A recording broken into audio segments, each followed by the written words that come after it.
Welcome to the Infinite Women podcast. I'm your host, Allison Tyra, and today we're talking about a few of the many women who should have won Nobel Prizes in the sciences.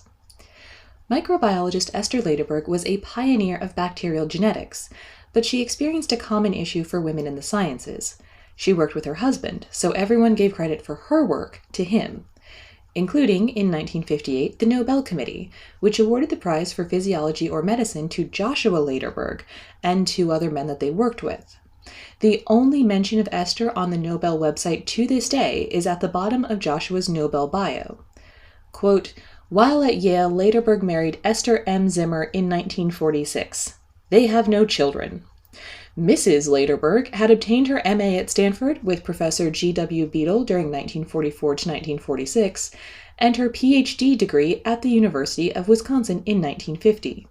She is working full-time as research associate. So they acknowledge she has a PhD, but can't even give her the respect of calling her doctor. Lederberg's accomplishments included discovering the Lambda bacterial virus and the bacterial fertility factor, and creating a replica plating process that enabled biologists to reproduce bacterial colonies en masse. This enabled the Lederbergs to more effectively study mutations. Discovering the Lambda bacteriophage also led to her work in specialized transduction, where foreign DNA is introduced into a cell by a virus.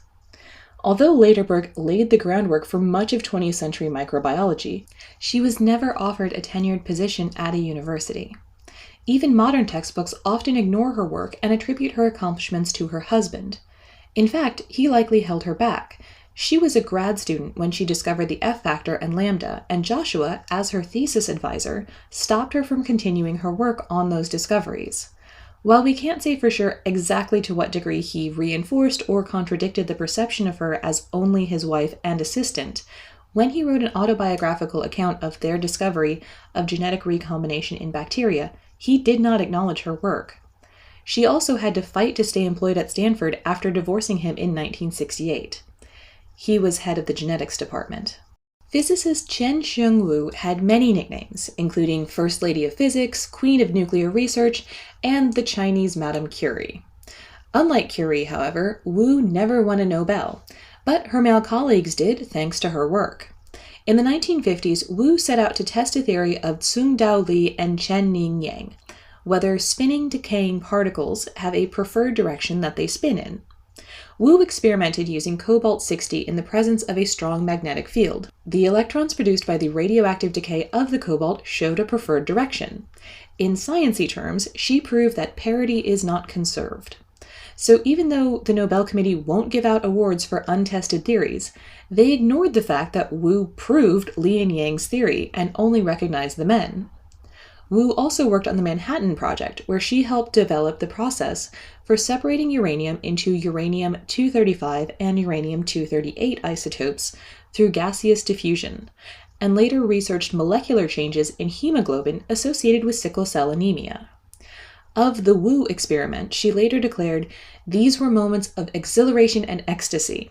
A glimpse of this wonder can be the reward of a lifetime." Though a Nobel also makes a nice reward.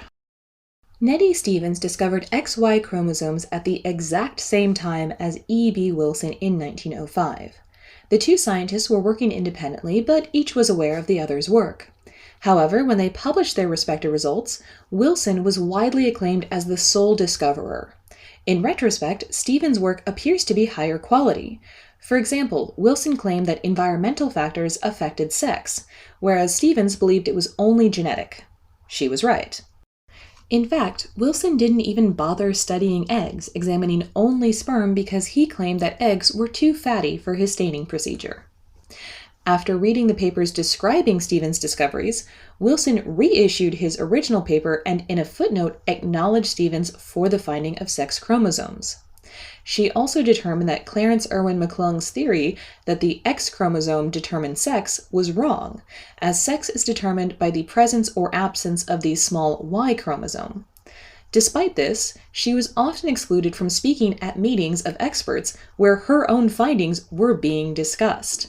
After her death, her own PhD advisor belittled and misrepresented her contributions, and even implicitly tried to take credit for her work by excluding her name while bragging about his own lab's work in the field.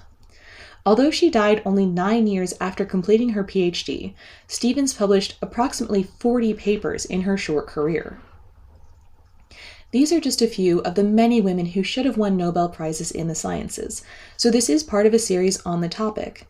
Check out other episodes for more, and join us next time on the Infinite Women podcast. Remember, well-behaved women rarely make history.